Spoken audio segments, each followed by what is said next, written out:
Muito bem. Aquele rapaz, um dos que eu batizei ele, um rapaz negro, ele é de Camarões, um ex-muçulmano. Interessante o processo de conversão dessas pessoas, e quando eles realmente se convertem a Jesus, é uma benção, é um processo de discipulado sempre mais longo, mas é uma benção ver no mundo hoje tantos muçulmanos se convertendo a Jesus. Temos uma igreja muito amiga em Málaga, e essa igreja tem dentro um horário da madrugada bem escondido, tem a reunião de muçulmanos convertidos. É um trabalho lindo. Recentemente tiveram vários batismos. É lindo ver como Deus está fazendo a obra. Glória a Jesus. Damos graças a Deus, porque Deus tem nos abençoado. De verdade, Deus tem nos abençoado. A graça do Senhor tem estado sobre nós. Deus tem expandido o nosso ministério para vários lugares. Hoje nós estamos em Sevilha, mas estamos ao mesmo tempo em vários outros lugares. Agora em setembro estaremos no norte da Espanha, final de setembro em Marrocos. Então Deus assim vai nos levando assim para diversos lugares, para onde possamos servir, ser úteis em vários lugares. Mas temos consciência de que hoje o nosso ministério base é em Sevilha, para onde fomos, onde Deus nos levou, até quando Deus achar conveniente nos mandar para outros lugares. Comentava com alguém, minha família é uma família muito envolvida em vários ministérios, muito firmes na fé. Graças a Deus, nossos filhos, nossos 3 filhos são uma bênção do Senhor. A Carol tem 24 anos, ainda não está namorando, porque o pai ainda não deixou.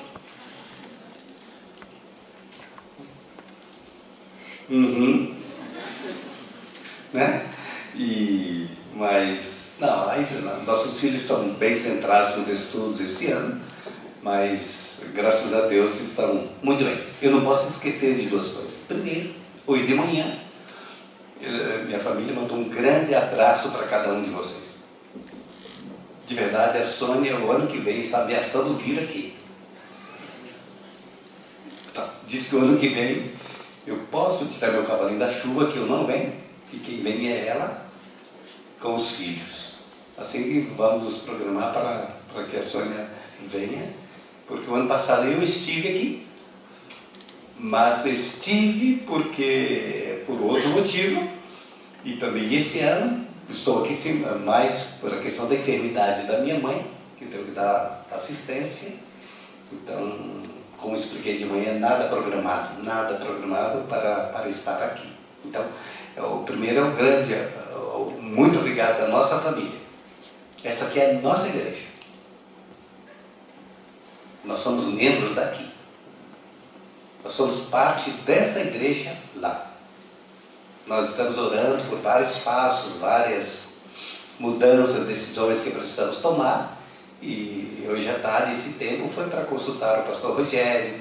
Queremos estar unidos com a igreja, e estamos nesse tempo, e queremos pedir a Deus, e queremos pedir aos irmãos que orem por nós, para que Deus nos conduza nesses ministérios. A obra é grande, a obra é muito grande, os espaços são muito grandes.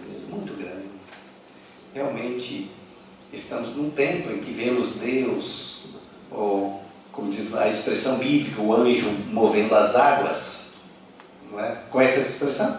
Que o anjo movia as águas, vendo Deus trabalhando em várias áreas, pessoas abrindo mais o coração para Jesus, e vemos Deus nos abençoando em várias áreas. Nós temos os nossos dons muito específicos. O ministério da Sônia. Sônia é uma formadora. Eu sou uma pessoa que gosto de escrever materiais. nós produzimos sempre vários materiais. Eu gosto sempre de produzir materiais para a escola dominical, gosto de produzir séries, gosto agora estou escrevendo um outro livro, é um livro para homens, Eu vou voltar. Quantos tiveram o nosso encontro de homens lá? Isso, homens. Nós fizemos um retiro aqui, 2, tá vendo? É só eu pregar, o pessoal vai embora. Não, brincadeira. Tivemos um aqui e precisamos voltar, cara. Ainda precisamos voltar para fazer nosso retirão de homens. Eu fiz um curso agora, 8 semanas, eram 23 homens, foi maravilhoso, maravilhoso. Eu gosto muito, eu tenho é um foco que Deus me deu, então eu estou escrevendo um livro, faz 15 anos que estou escrevendo esse livro.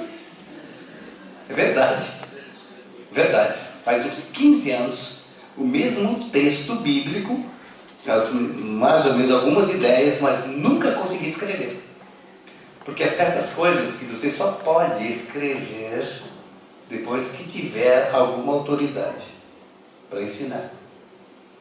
Então, certas coisas que é fruto dos anos, da maturidade, né?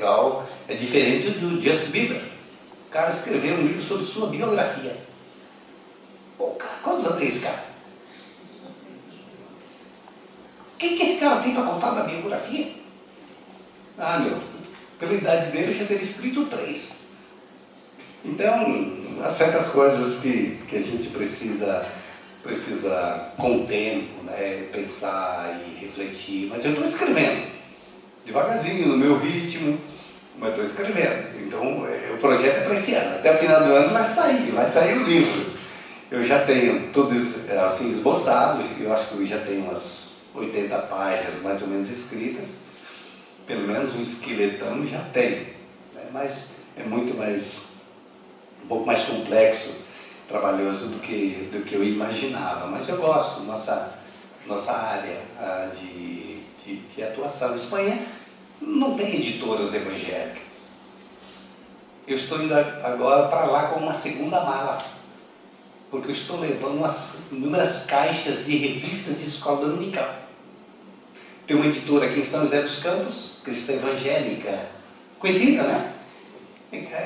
Cristã Evangélica. Então, né, eles produzem muitos livros em espanhol, muitas revistas de escola dominical em espanhol. Estão no número 4 agora da revista Boa de Adolescentes. Então, o editor é muito amigo meu. Nós trabalhamos a primeira revista, depois alguém revisou, o espanhol não saiu muito. Era o irmãozinho que era chileno. E espanhol não é material de chileno, tem que ser espanhol da Espanha. Aqui o negócio é assim. Então, nós arrumamos uma filóloga lá de Sevilha, uma amiga filóloga, então ela está. Então, claro, um material muito bom mesmo, revistas. E eu estou levando agora, uma série para novos crentes. Então, eu lembro, há 4 anos atrás, Deus nos deu um projeto. E o nosso projeto era o seguinte: com as igrejas do sul da Espanha, nosso projeto era que as igrejas ensinassem os seus membros a evangelizar. Então, assim, nossa meta era assim: vamos ensinar, vamos treinar 500 membros para o evangelismo. Então, a gente tinha uma revista muito boa de missões e evangelismo em espanhol. Então, nós ganhamos as 500 revistas e umas 20 e tantas igrejas se inscreveram. Então, elas recebiam o material grátis, para não dizer grátis. Uma revista que custaria, não sei, 3 euros, 4 euros, elas pagavam 50 centavos, as que podiam só para cobrir o custo do transporte. Mas graças a Deus, acabaram-se as revistas, as igrejas aproveitaram e foi uma bênção. Então, nosso projeto, o segundo projeto, foi treinar uma quantidade muito boa de pessoas para o discipulado, ou seja, discipular pessoas. Então agora eu creio, tenho para mim que nós já passamos de 200 novos crentes discipulados com esse material que nós levamos. E agora eu estou levando, já tenho mais 70 revistas, eu precisava de pelo menos 120, mas a gente compra, depois o povo não paga. Sabe o que é isso? Eu ouvi falar nisso. A gente compra, anota bem no nome da gente, mas depois o povo não paga. Então, eu só tive dinheiro para comprar 70. Porque se eu comprar mais 50, depois o povo não paga, eu fico o nome sujo aqui. Mas eu vou precisar de alguém que ore por mim, para que essa semana Deus me dê mais das outras 50. Será que eu vou ter alguém? Não estou pedindo nada, só estou pedindo para alguém orar. Se orar, Deus manda. Não manda, não. Eu não estou querendo nada para mim, não preciso de um centavo. Eu preciso. Veja que pastor mentiroso, né? Precisa. Mas nesse caso não, porque eu preciso das revistas, preciso de mais 50. Por quê? Porque Deus me abriu uma grande porta. Existe um aluno do meu seminário, do meu aluno, que ele está dirigindo, apoiando uma igreja e tem um grande centro de recuperação de drogados, de essa coisa toda. E lá tem convertido muita gente. Então eles, no Facebook tem até essa foto desse pastor usando essa revista que nós levamos, e as primeiras 50 revistas já foram. E temos um outro grupo, porque lá são 150 pessoas, a pessoa tem problema na justiça, precisa pagar a pena. Pena que chama? Precisa pagar a pena, né? Então as pessoas vão para esse centro social, faz serviços para a comunidade, vão pagando as suas horas com a justiça, e as pessoas vão lá e vão.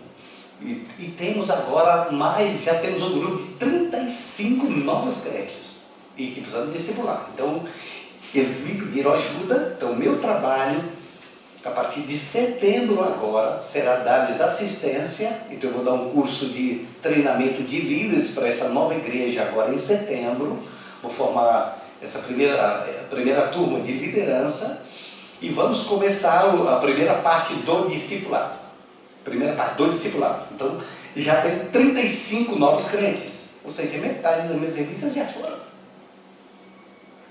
Ou eu oro para ter poucos novos convertidos para eu ter revista, ou eu oro para ganhar revista para ter mais novos convertidos. Essa segunda está melhor, né? Porque metade das revistas já foram. Então eu estou orando a Deus, esse número é muito pequeno, exatamente porque não tem. Um espanhol não vai pagar 5 euros numa revista, mas nunca. Espanhol pirateia, espanhol não compra livro. Espanhol é primeiro lugar no mundo de pirataria. Eu falo no seminário, alunos, vamos ler tal livro. O cara já pergunta, tem PDF na internet? Não, meu querido, você precisa pagar, custa 20 euros o livro. Pastor, onde é que nós vamos arrumar 20 euros? Seminarista chora. Eu não choro, mas não dá para piratear a revista, essa revista é para novos crentes.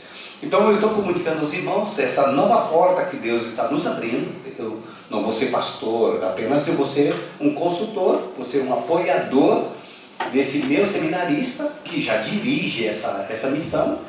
É um ex-traficante. O cara tem uma história linda de restauração de vida. São 6 anos. 6 anos de restauração. Esse irmão, ele gosta muito da gente. Faz 8 meses ele chegou para mim e disse: pastor, eu não sou da sua igreja, eu sou da outra igreja aqui, mas você é o diretor do meu seminário, eu preciso te dizer para que você ore comigo. Vocês sabem que eu tenho muitas e muitas horas ainda para cumprir na cadeia. Então, esse ano, o próximo ano, não tem como escapar. Eu vou ser preso novamente. Eu não sei quanto tempo eu vou ficar. Então, eu peço que você ore por isso. Mas eu conheço, sei que é uma pessoa convertida mesmo, e já faz um ano, 2 anos, que ele está no meu seminário. Então, oramos a Deus. Então, ele se apresentou à juíza antes do tempo. Se apresentou e disse: Senhor, eu quero ser preso esse ano. Então, o juiz: mas você quer ser preso? Sim, eu tenho uma dívida e eu não quero ficar com esse peso nas minhas costas. Eu quero pagar o que eu devo para a sociedade. Hoje eu sou um novo homem, sou um cristão, mas eu quero ter uma vida correta. Então,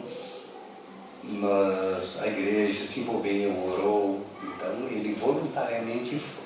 Pelo fato de ele ir voluntariamente se apresentar, a pena que era de 1 ano foi reduzida para 3 meses. Durante os 3 meses, ele ficou lá 1 mês integral. O segundo mês, ele podia dormir em casa. E o último mês, ele já pagou de horas um serviço para a comunidade. Ou seja, ele, hoje, esse irmão, que dirige essa igreja, não tem nada, está uma vida completamente limpa. E hoje o seu ministério é ajudar a restaurar e recuperar outras pessoas. Como são esses ministérios que temos aqui? Desafio Jovem, como se chama? Cristolândia. Aqui na igreja tem casal, aqui tem Casados para Sempre, né? Lá tem um ministério muito parecido, tá? Nós temos o que é Solteiro para Sempre. Aqui tem Casados para Sempre. Lá nós temos esse ministério, Solteiro para Sempre, né? Mas é lindo ver Deus abençoando, Deus fazendo essa obra. Então, eu estou comunicando isso, pedindo para os irmãos que orem por nós. Na verdade, nesse vídeo nós íamos cantar uma música. Ensaiamos tanto, mas chegou na hora, os nossos filhos ficaram com vergonha e não quiseram. Nossa família é uma família musical. A gente gosta muito de cantar, gosta muito. Sempre nossos cultos lá, sempre tem música. Eu não canto. Eu vou atrás dos outros. Mas a Sônia canta muito bem, e muito afinada, e os nossos filhos também tocam, então sempre dizem. E cada um de nós temos nossas músicas. Temos nossas músicas. Então, por exemplo, a Sônia tem uma música. Toda segunda-feira a Sônia acorda cantando essa música. Querem ouvir a música da Sônia? A Sônia canta assim, sempre, ela começa a segunda-feira cantando assim, aquela música. Lavar roupa todo dia, que alegria. Conhece essa música?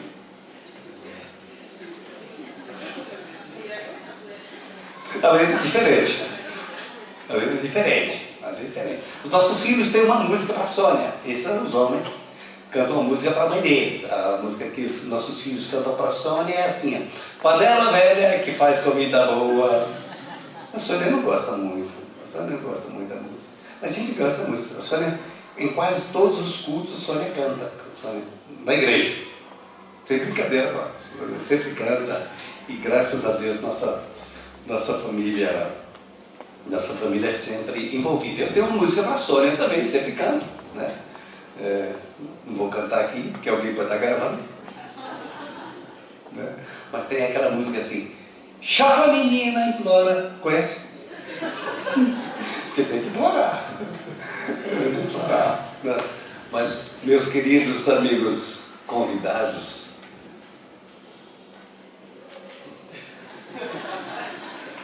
votem outras vezes, tá? Votem outras vezes. Deus abençoe vocês. Quando eu os cumprimentei, não sabia que era a primeira vez de vocês aqui. Eu cumprimentei, rimos, né? Lembra que nós rimos como se a gente já tivesse conhecido. Mas Deus abençoe vocês. Queridos, eu tenho pouco tempo e eu quero ler um texto da palavra do Senhor que está em Marcos capítulo 7. Marcos capítulo 7. Os irmãos que tem um pouco mais de idade, me perdoe pelas minhas brincadeiras. Viu, pastor? Mariana? Brincadeira, pastor? Brincadeira. Eu vim com muitas recomendações. Sônia disse, Irismen, sem brincadeira na igreja.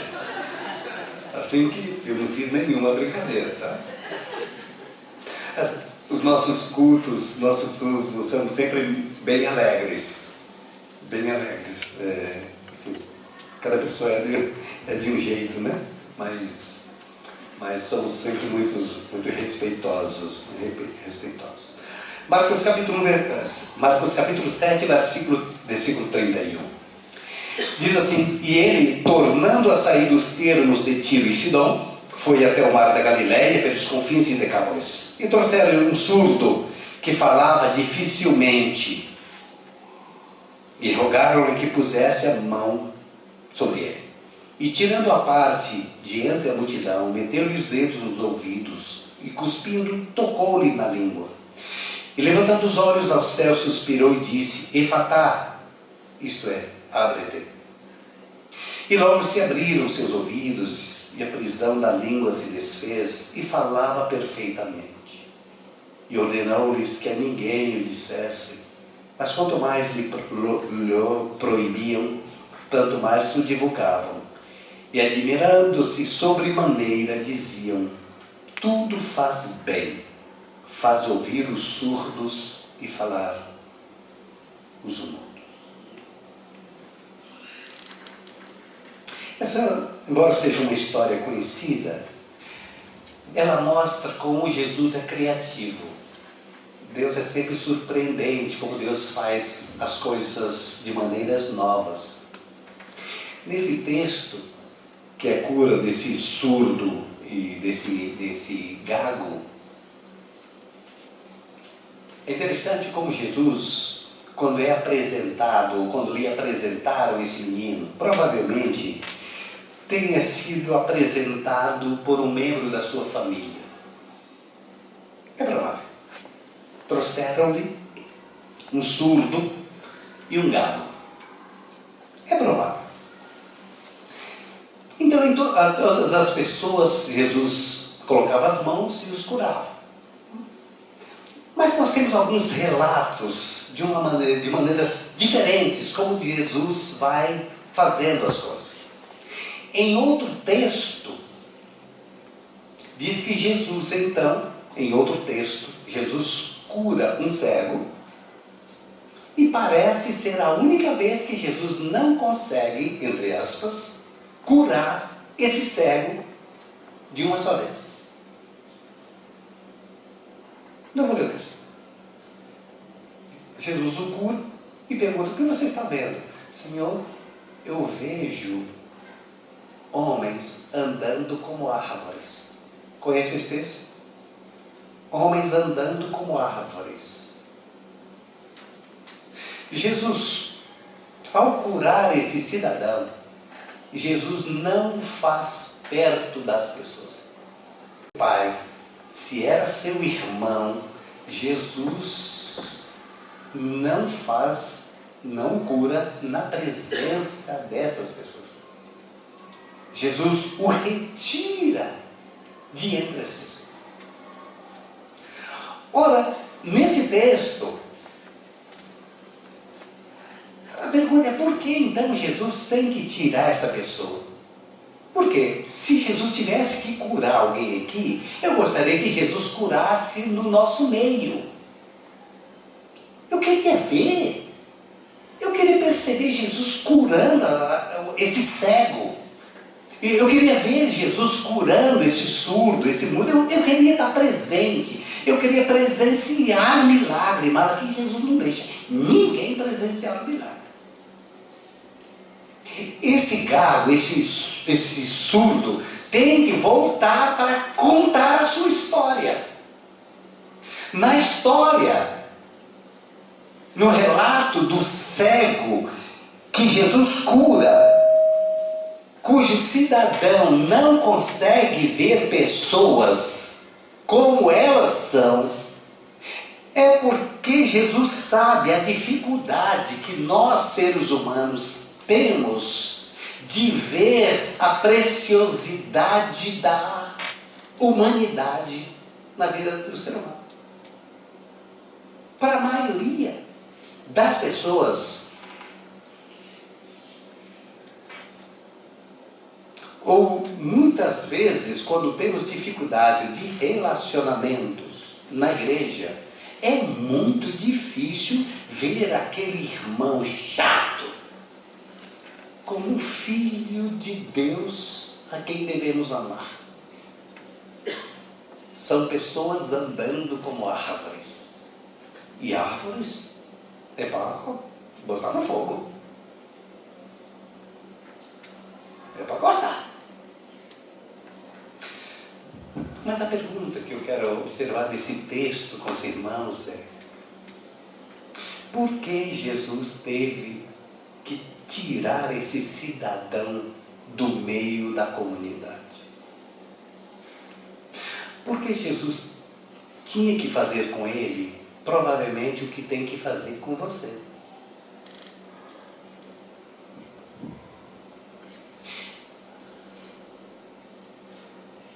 Quando eu era pequeno,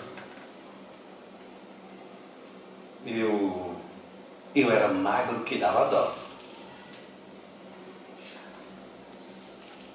Eu casei com 53 quilos e já estava na minha fase de gordo. Já estava no processo. E quem é magro demais sabe, quando é criança, sente a flor da pele, a zombaria. Se você tem alguns quilos a mais e você é criança, meu amigo, é a quinta vez, hein? Todos nós já passamos por esses processos. Passamos. E Gisele Bündchen, antes de ter o seu período, era chamada de nariguda. Mas nariguda. Todos passam por isso. Então, provavelmente, isso é conjuntura minha, você pode chegar no céu e perguntar para Jesus. E você vai chegar no céu, pode ser que chegue antes de mim. Cada um se defende. É igual o camarada que ele estava me dizendo, pastor, uma coisa que eu gostaria demais na minha vida era ver Jesus voltando, aquele monte de anjos lá tocando trombeta. Falei, cara, é a coisa que eu menos quero ver na minha vida.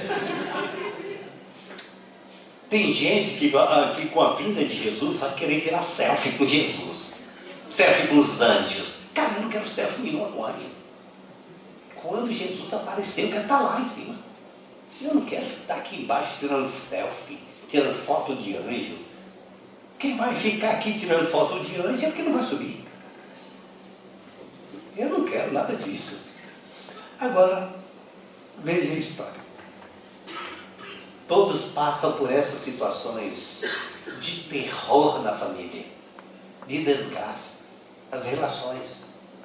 E a gente sabe muito bem que as crianças, elas são terríveis. As crianças, quando são de colo, são do reino de Deus. Agora, quando tem 6, 7, 8 anos, 9 anos, se não tomar cuidado, eu não sei de que reino que é. Porque nós sabemos que as crianças são impiedosas. São impiedosas. Oh, raça que são impiedosas. Bota um monte de criança junto. Elas começam a tirar, o bullying começa desde pequeno. Todos nós já passamos por essa situação. Não sei porque que eu, além de magro, claro, eu era bonito, mas além de magro, eu era pobre que dava dó. Eu era pobre que dava dó. Eu estava sempre com meio lápis ou meio caderno, quando pela metade. Então, cara, o cara é magro e além de tudo é pobre que dá dó, então o cara não tem muito a apresentar, então o cara sofre de amor. O cara sofre. Então, quem passa por isso tem que arrancar lá de dentro e ter uma boa mãe, um bom pai para lhe dar sustentação para que a pessoa possa, então, vencer na vida. Vencer na vida. Graças a Deus, porque Deus põe ao nosso lado pessoas que são boas, pessoas que são maravilhosas. Agora, se eu já tive pessoas ruins na minha vida, foram irmãos na fé. Eu nunca tive um amigo do mundo que tenha sido uma pedra no meu sapato. Mas eu tive irmãos que só Jesus na casa. Não sei se vão para o céu. Irmãos que nos ferem profundamente. Irmãos que acrescentam pouco em nossas vidas, mas que suga todo o seu tempo para a oração. Irmãos que acrescentam muito pouco, mas que só resmungam da vida, só reclamam de tudo. Irmãos que não crescem espiritualmente por não crescerem na intimidade com Jesus, por não terem nada para falar para Jesus, fala dos irmãos uns com os outros e destroem tudo. Há irmãos meus que humanamente eu não gostaria de vê-los no céu. Eu sei que Jesus tem misericórdia. Por quê? Porque nós sabemos que é assim. Eu também tenho hora que não me suporto. Cara, que chato que você é quando eu olho no espelho. Eu sou chato mesmo. Eu sou chato. Então, agora, o que acontece é que quando eu não cresço espiritualmente, quando eu não cresço na arte de amar, alguém vai ter que pagar por isso. Toda vez que você não crescer na área do perdão, a vida de alguém será infernizada. Cada vez que não exercitarmos a misericórdia, o deserto, ou o jardim se transformará em deserto. Quando nós não crescemos na nossa paixão por Jesus Cristo, a paixão da família se esfriará. A Bíblia conta um caso de um camarada, acho que foi Jefité, no livro de Juízes. Se eu errar o nome, alguém me ajude. Esse camarada, depois, não, é o filho de... 1, 2, 3. Como chama esse em português? Esqueci o nome dele. O camarada se levanta como juiz. O camarada se levanta como juiz e diz no texto que ele foi chamado de poderoso guerreiro. Chamado de poderoso guerreiro. Eu vou lembrar o nome desse camarada agora. Regra de homilética: não invente coisas para falar quando você não escreveu. Gideão, o nome do cidadão. Gideão morre. O camarada tem 70 irmãos, tem 70 filhos. Reúne os líderes lá, como se fossem líderes da igreja, para dizer: olha, nós queremos que você seja o pastor da nossa congregação para sempre, que você seja o nosso líder. E depois os seus filhos, e assim sucessivamente. Queremos você. Ele disse: eu não quero nada disso. Eu não quero nada disso. Ah, não. A única coisa que eu gostaria que vocês trouxessem é cada um trazer um pouco de ouro e tal. Nós vamos mandar fazer um efode, deve ser éfode ou efode. Éfode ou efode? Éfode. E vamos botar ali em honra ao Senhor. Mas era ouro. Ouro. As pessoas começam então a adorar aquilo. Moral da história do filho. Bom, o cara, ele morre e não tem ninguém para governar. Um dos filhos resolve, olha, então eu vou liderar todo mundo. Os irmãos provavelmente não aceitam, mas aí é fácil. Ele manda matar todos os irmãos. Mata os 70 irmãos. Mas a história triste do texto é a história da ingratidão. A história da morte de Gideão é a história da ingratidão. Por quê? Porque ninguém teve compaixão e amor para com sua família. Irmãos, onde queremos chegar nessa história do surdo e mudo? Jesus o tira da comunidade. Provavelmente porque a comunidade não tinha nada para oferecer. Aquela comunidade daquele surdo e mudo era uma comunidade destruidora. Provavelmente um irmão que achava que o seu irmão, por ter essa deficiência, era um pobre coitado, era um servo do irmão mais velho, ou um jumento a serviço do próprio pai. E o Senhor Jesus o tira da comunidade, para que possa estar com ele por um momento em que esse que é o desprezado, em que esse que não sente o amor, possa estar sozinho com Jesus. Para mim isso é precioso demais. É esse momento em que a pessoa sente que não tem valor para os outros, mas que Jesus o chama e quer tratar só com ele de uma forma pessoal, amorosa.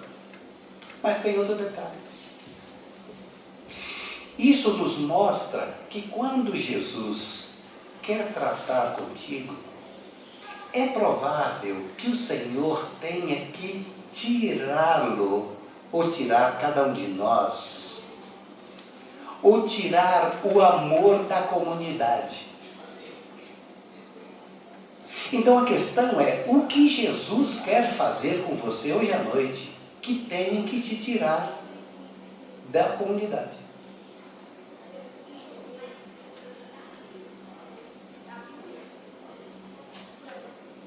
Porque quando o Senhor quer fazer uma obra em minha vida e na sua vida, Ele tem que me levar para um deserto.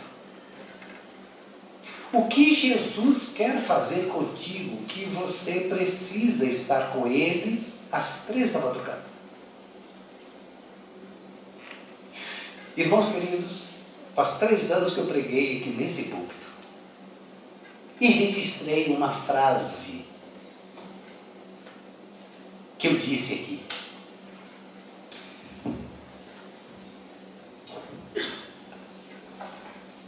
E a frase foi que na maioria absoluta das nossas decisões, e às vezes decisões como igrejas, o Espírito Santo é desnecessário. O Espírito Santo é desnecessário para a maioria das coisas. Nós temos a Bíblia, temos sabedoria, temos entendimento, sabemos o que fazer. Então, o Espírito Santo, como aquele que dirige as coisas, é desnecessário para muitas coisas.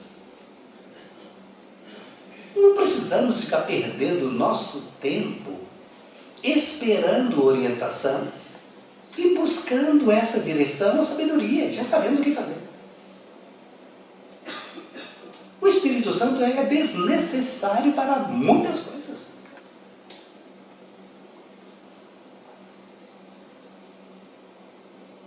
Mas essa não é a verdade. Eu sei que alguns irmãos já estão armados aí. Essa não é verdade, mas é a realidade. É a realidade. Você já viu uma pessoa querer divorciar-se e perguntar para Jesus se é da vontade dele?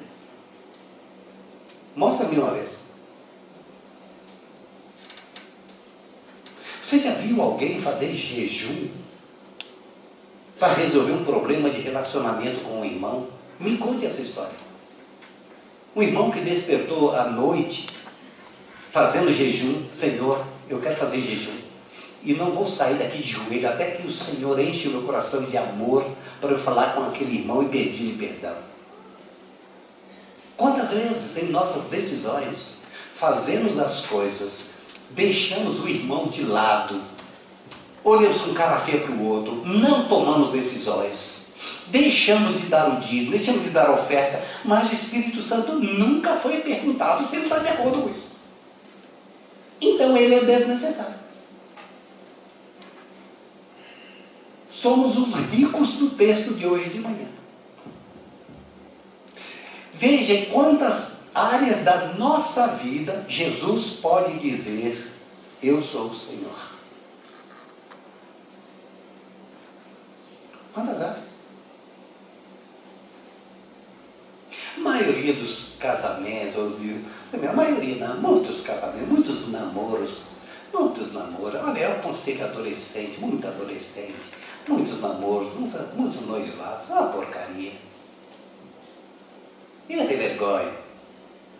Um camarada outro dia, eu vou brincar, esse Jesus amado, que se alguém me denunciar para minha filha, eu vou orar contra a vida. Um camarada um dia quis namorar com minha filha e veio e disse: ô pastor, pastor não, simplesmente tal.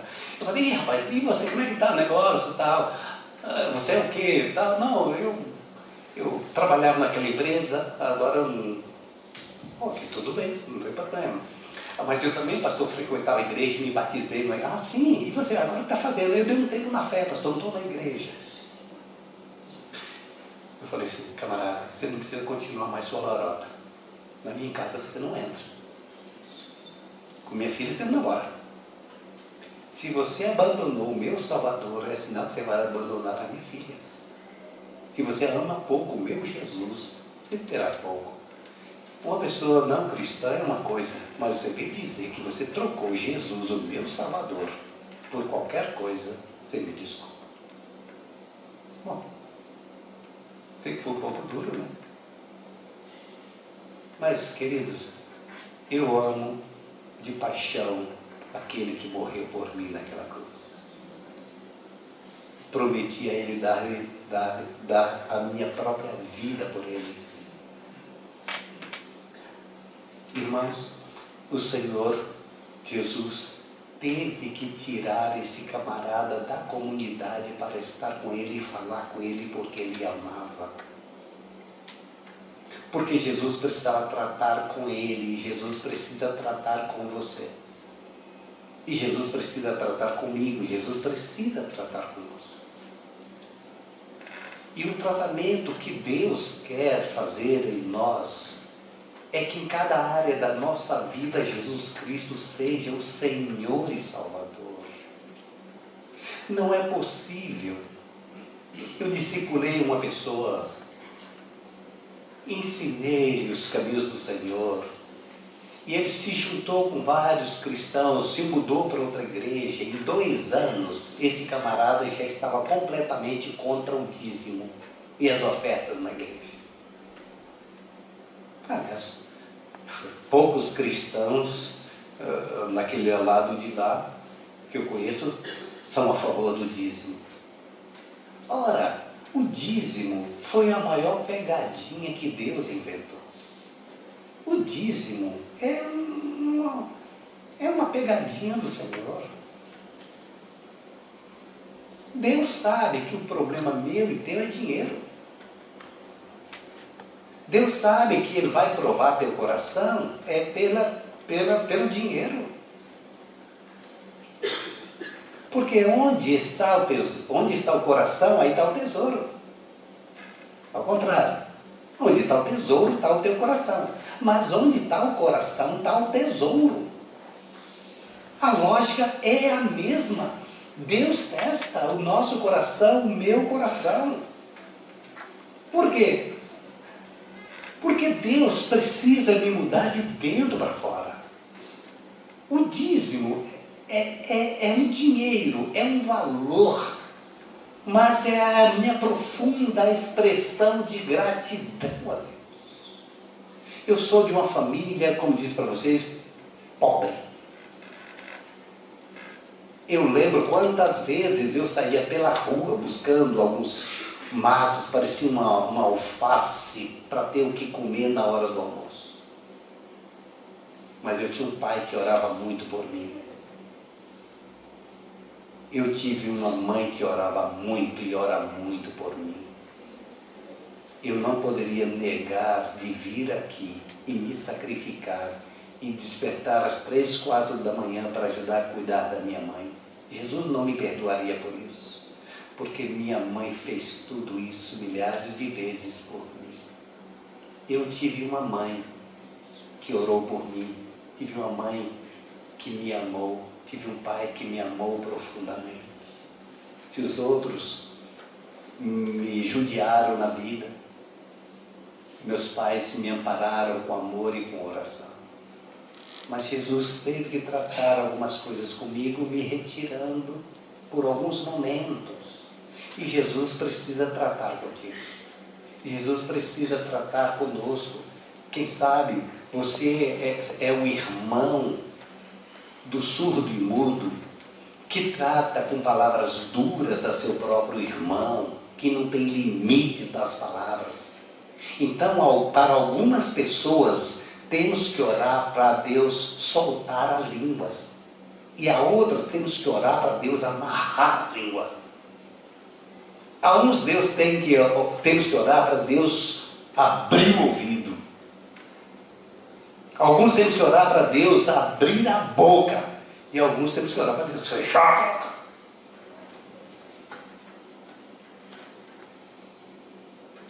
Irmão,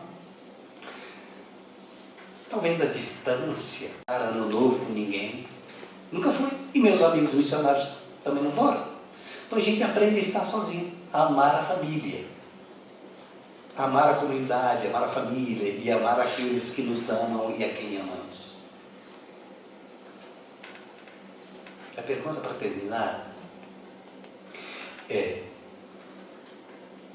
se Jesus tem que me tirar e te tirar de lado, porque precisa falar algumas coisas aos teus ouvidos essa noite. Porque Deus fala. Deus fala. A sua esposa é um anjo do Senhor. Teu esposo é um anjo do Senhor. Nossos filhos são anjos do Senhor. O Espírito Santo é desnecessário porque tomamos muitas decisões sem consultá-lo. O Espírito Santo é desnecessário porque nós o fazemos desnecessário, não porque ele seja desnecessário. Entende a diferença? Entende a diferença? Para você não sair daqui e dizer que o pastor, um herege, veio aqui e pregou hoje à noite. Vamos botar no fogo esse pastor? Vamos mandar para a fogueira da Inquisição? Toda vez que você não consulta, você diz: tu és desnecessário. Toda vez que você tomou decisão e não tem tomado decisão e não ouve a sua esposa, o seu esposo, você está dizendo: a sua opinião é desnecessária. E o Espírito Santo, ele foi enviado para nos conduzir em todas as coisas. Permita ao Senhor que o Espírito Santo flua entre nós como igreja do Senhor. E que aquele que é o mais fraco, o mais frágil na fé, seja tratado com maior honra, como nos diz 1 de Coríntios. Que Deus nos abençoe, querido irmão. Uma coisa é certa: Deus vai tratar contigo. Assim que você pode pedir a Deus para falar menos e ouvir mais, ou você pode pedir a Deus para soltar a sua língua para que você possa glorificá-lo mais, motivar mais a seus irmãos e abençoar mais a seus irmãos. Ou você pode continuar usando a sua língua do jeito que você quiser, ouvindo o que você quiser, mas Deus terá e chegará o momento em que Ele te chamará à parte para tratar com você.